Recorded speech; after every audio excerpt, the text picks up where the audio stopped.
Picture this. You are a business owner, right? It is late at night, the glow of your laptop screen is like the only light in the room, and you are staring really hard at your wholesale revenue ledger. Oh, yeah. We have all been there. It Yeah. is a very specific feeling. It really is. I mean, the top line number looks incredibly healthy. Yeah. You are shipping boxes out every single day, but then your eyes drift over to the net profit column, and your stomach just drops. Yeah, because the math suddenly isn't mathing the way you thought it would. Exactly. You realize a massive chunk of that hard-earned margin is just vanishing into platform fees, and you start to wonder, did I build my entire wholesale channel on completely the wrong software? It is a sobering moment for any brand, honestly. Because, you set up a wholesale operation to create volume and financial stability. Right. But when those statements arrive, you suddenly feel like you were working for the marketplace rather than the marketplace working for you. And that dynamic is the entire focus of our deep dive today. We are looking at a really detailed breakdown titled Faire versus Shopify B2B, What the Wholesale Channel Costs. And this is current as of August 2026, so it's fresh. Very fresh and incredibly important for anyone in this space. Absolutely. So our goal here is to strip away the generic advice, do the actual math on what these wholesale marketplaces charge, and figure out how to stop paying a finder's fee for customers you actually found yourself. Okay, let's unpack. Let's do it. Starting with Faire, because, they're the giant in the room. The headline rate everyone always throws around for Faire is 15%. Right, the famous 15%. Yeah, and it sounds straightforward, right? Like a flat tax on your sales. But reading through the source material, I realized that 15% is rarely the reality, especially when you secure a new buyer. Oh, absolutely. If you treat it as a flat tax on revenue, it will completely break your financial modeling. I had to read the specific $500 first order example twice, just to make sure I understood the math. Because the fees, they just stack up in a way that isn't immediately obvious. Well, the foundational concept to understand about Faire's pricing is that the rate is a function of provenance. It is entirely about who found the buyer. Right, so it's not just a processing tool. Exactly. The platform is not charging you a toll simply for processing a transaction. They are charging you a premium for the introduction. Okay, so walk me through that $500 example. If a new retailer based in North America discovers your brand organically on the Faire marketplace, you are not just paying that 15% commission, right? Correct. So for a North American brand, when a retailer places their opening order after discovering you on the platform, Faire takes 15% commission, sure, but they also add a one-time $10 new customer fee. Wow. Okay, so on a $500 wholesale order, that is a $75 commission plus the $10 flat fee. So we are already at $85. Right. But we still have to factor in payment processing. If we assume a standard 60-day payout speed, Faire charges 1.9% plus 30 cents. Got it. So that adds another $9.80. Exactly. Yeah. Add it all together, and the total cost on that $500 order is $94.80. That is wild. So your real effective rate on the first order isn't 15%, it is 18.96%. Yeah, almost 19%. And while that $10 one-time fee drops off for subsequent orders from that same retailer, the 15% commission and the payment processing fee, they remain permanently attached to that relationship. Permanently. Yes. So your effective rate on reorders hovers around 16.96% forever. Okay, but there is an alternative path, right? Yes. If you generate the lead yourself and use your specific Faire direct link to bring that retailer to the platform, the commission is 0%. You are only responsible for the payment processing fees. See, I totally get paying a premium for the initial introduction. It's like it operates like an aggressive real estate agent. Right. They hustle, they market the property, they find you a buyer, and they take a cut of the sale. That is fair compensation. But if I use a real estate agent to sell a house, I don't keep paying them a 15% commission every time that same buyer decides to buy a completely different property from me 3 years later. No, you definitely don't. Right. So why is a brand paying a continuous 15% tax on the 50th reorder when the actual introduction happened years ago? What's fascinating here is that to succeed on these platforms, you have to completely reframe how you view that expense. How so?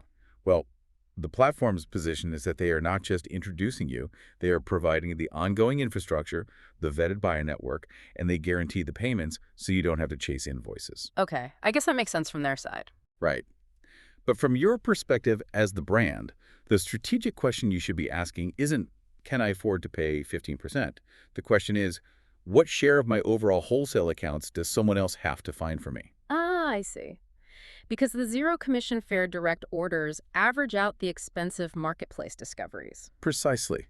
If your sales are evenly split, like half from buyers you found yourself at 0% commission and half from marketplace discoveries at 15%, your blended cost of acquisition drops dramatically. So the wholesale channel literally gets cheaper as your own internal marketing and outreach get better. Exactly. You dilute the marketplace fees with your own hustle. That makes the 18.96% sound a little more manageable, provided you balance the scales. But the source points out that 18.96% isn't even the ceiling. Oh, not at all. Yeah, that number swings wildly based on two hidden variables, geography and how you manage your cash cycle. Let's look at geography first. The geography divide is actually the source of a tremendous amount of misinformation in e-commerce circles right now. Really? How so? Well, if your brand is based outside of North America, that $10 flat fee on an opening order does not apply to you.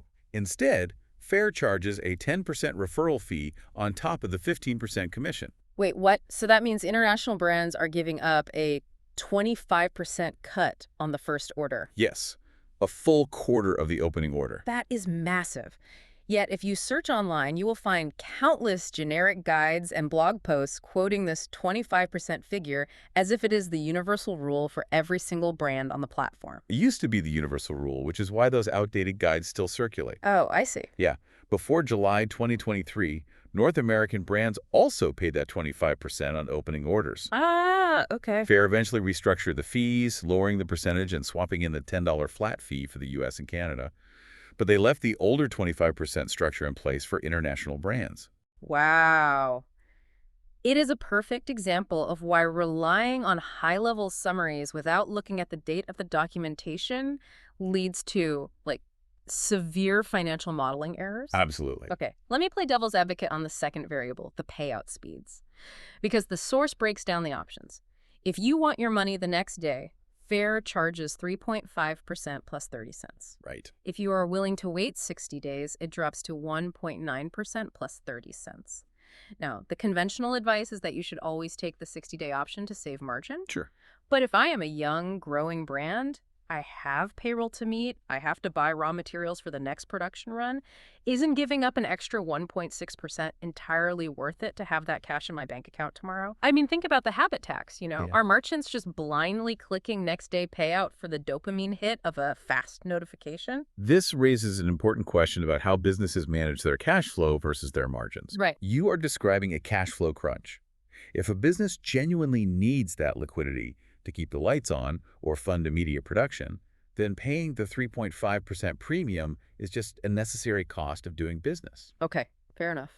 The danger arises when brands default to the next day payout simply out of habit, treating it like consumer banking, where they just, prefer to see the balance update immediately. Yeah, they treat it as a convenience rather than an actual financing mechanism. Exactly. Yeah. And when you are operating on a really thin wholesale margin, that 1.6 percentage point difference adds up over a fiscal year. It can easily eclipse what you spend on shipping or packaging. Oh, wow, when you put it like that. Yeah. If your business's cash cycle has matured enough to comfortably carry a 60-day delay, selecting that slower payout speed is the cheapest capital available to you. You are literally manufacturing margin just by being patient. That makes total sense. But we need to clarify a mechanical detail here because the source separates two different clocks that are running simultaneously. Yes, the payout versus terms distinction. Right. The retailer's payment terms, meaning when the buyer actually has to pay, are totally independent of the brand's payout speed. This is a frequent point of confusion. Faire often offers qualified retailers net 60 terms, meaning the retailer has 60 days to pay Faire for the goods they purchased. Okay. But that net 60 agreement has absolutely no bearing on when you, the brand, get paid. Your timeline is dictated entirely by the settings in your portal. So if you select next day payout, Faire fronts you the cash immediately, minus their 3.5% fee, and Faire assumes the entire risk of collecting the invoice from the retailer 2 months later. Okay, looking at all these fees, the commissions, the processing, the geographic penalties, it leads to a pretty obvious workaround. I think I know where you're going with this. I mean, just meet the buyer on the marketplace, let the platform take their cut on the opening order, fulfill the goods, and then simply slip a business card into the box to transition all their future reorders to your own private website. Just cut the platform out completely. It is probably the most common piece of unsolicited advice you will hear in wholesale forums. But the source material outlines why that is a total trap. Section 11E of the Brand Terms of Service strictly prohibits this. Right. Section 11E is the legal mechanism Faire uses to protect its core business model. And it makes sense why they have it. Exactly. By creating an account, you contractually agree that once a retailer places an order through your Faire page, you will fulfill all future orders from that specific retailer through Faire. So no sneaking business cards. Nope. You cannot actively try to migrate them offline, and you cannot circumvent the platform for buyers they introduce to you. They charge for introductions, not just transactions. It totally gives off a Hotel California vibe, doesn't it? Like you are operating a storefront under their umbrella and they own the customer relationship. Even if you decide you are entirely done with the platform, the source explains that leaving doesn't really solve the problem either. You can check out anytime you like, but your marketplace buyers can never leave. That is a great way to put it. Leaving a marketplace is rarely a clean break. Guess so. Well, the platform offers a deactivation feature, but that merely hides your shop from public view. It is a reversible toggle. Your data and historical relationships just stay dormant in their system. And if you want to actually delete it? Deleting the account entirely requires you to formally contact support, and even then, certain data is retained for legal and tax reasons. But the critical limitation is that the commercial relationships you built do not follow you. Because those independent retailers also signed an agreement with Faire, right? So closing your storefront doesn't suddenly convert a marketplace-introduced buyer into an independent lead that you can freely email. No, it doesn't. It is the ultimate lesson in platform risk. When you leverage a platform for its audience reach, you are trading long-term customer ownership for immediate sales volume. Right. If you want a wholesale account to be unconditionally yours, you have to acquire them and onboard them through your own independent channels from day one.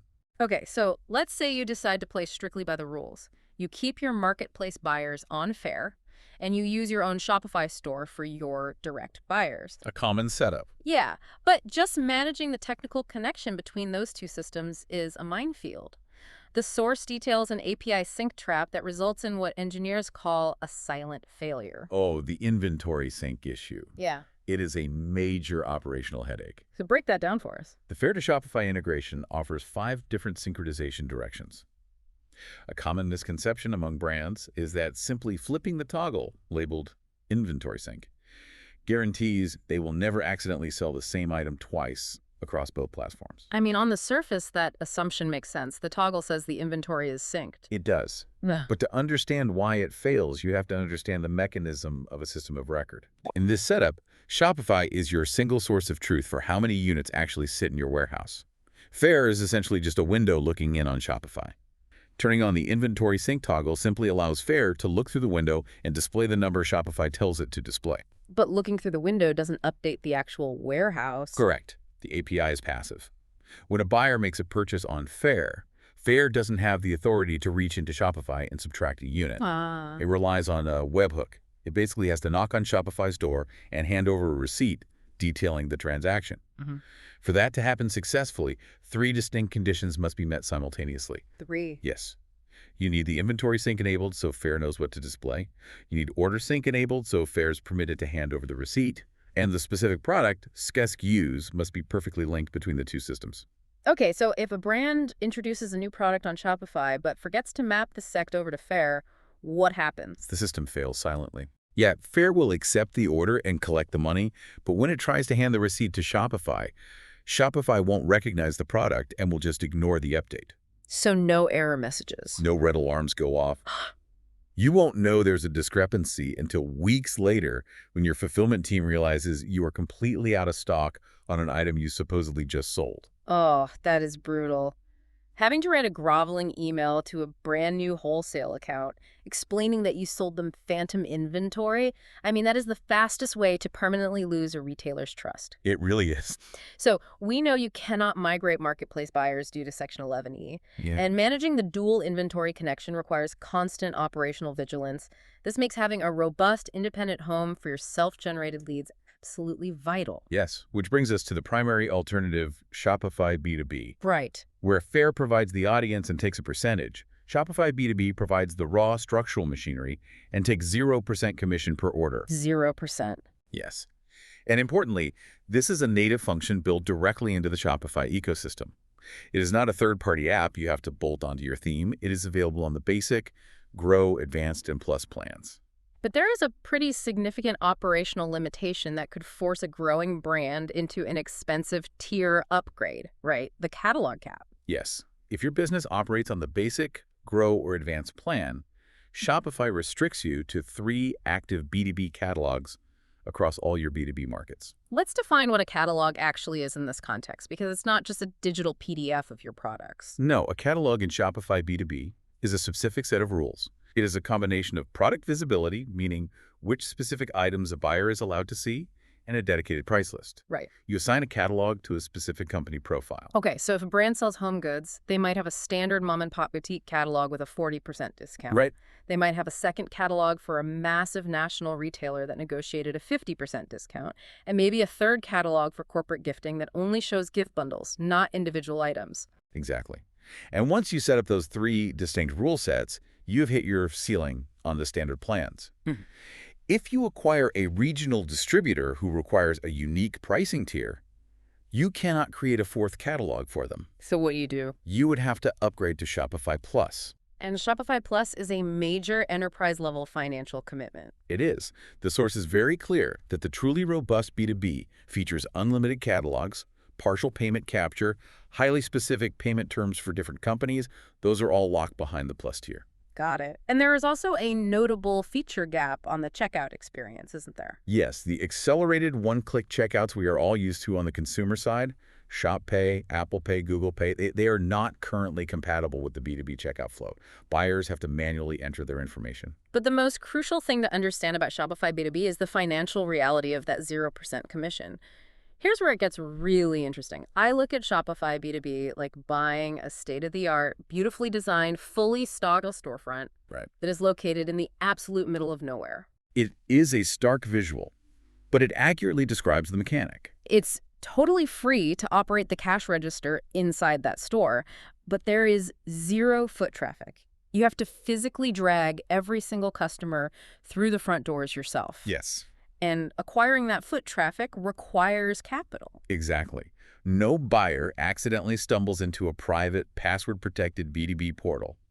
Every retailer who logs in represents an acquisition, cost you bore internally. You paid for the booth space at the regional trade show. Right. You paid the salary of the sales representative cold calling boutiques. You absorbed the cost of the sample kits you mailed across the country. So you aren't really comparing 15% against 0. You are comparing 15% against whatever internal marketing budget it takes to acquire a lead independently. If we connect this to the bigger picture, the functional difference between the 2 platforms clarifies itself. Faire supplies the demand, and as a result, they dictate the terms. They hold all the cards. Pretty much. They control the payout timeline, the commission structure, and the ultimate ownership of the relationship. And on the flip side, on Shopify B2B, you are entirely responsible for generating the demand, but in exchange, you keep the terms. You decide the payment windows, you own the relationship data, and you keep the margins. So neither ecosystem is universally cheaper. No. Faire is inexpensive when you lack the internal resources to find buyers, and very expensive when you do. Shopify B2B requires heavy upfront investment to populate, but becomes highly profitable once those relationships are actually established. So what does this all mean for the business owner staring at their ledger late at night? Well, the strategy isn't a zero-sum choice between Faire and Shopify B2B. Right. The most effective approach is to utilize both, but to establish a strict, non-negotiable boundary between the 2 systems. You have to decide where a retailer meets you before they actually meet you. Because the moment they cross the threshold of your marketplace portal, Section 11 applies, and the future revenue of that relationship is encumbered. Exactly. You route the accounts, you discover the trade show contacts, the direct emails, the local shops you pitch in person. You route them directly to your Shopify B2B portal. And then use the marketplace for the rest. Yes, use Faire exclusively as a discovery engine to capture the long-tail retailers you would never have the budget to reach on your own. Policing that boundary rigorously is literally how you save 18 to 25% of your margin on the accounts you actually earned. Understanding those mechanics fundamentally alters the profitability of the channel. But I want to leave you with one final thought regarding Section 11E and platform risk. Oh, let's hear it. If the marketplace's terms dictate that the buyers they introduce belong to their ecosystem permanently, what impact does that have on the long-term valuation of your company? Oh, wow. If you construct a multi-million-dollar wholesale division entirely on rented digital land, you do not truly own your customer list. If the platform alters its algorithm tomorrow, so your organic buyers suddenly look like marketplace introductions, who really owns your business? That is a scary thought. When a founder eventually goes to sell their company, acquirers do not pay a premium for revenue streams that can be throttled or held hostage by a third-party intermediary. That brings us right back to the late-night ledger. You aren't just protecting next month's margin, you are actively defending the future exit value of your entire company. Absolutely. It is a complex ecosystem to navigate, but hopefully we have mapped out the mechanics a little more clearly today. Thank you for joining us on this deep dive. We'll see you next time.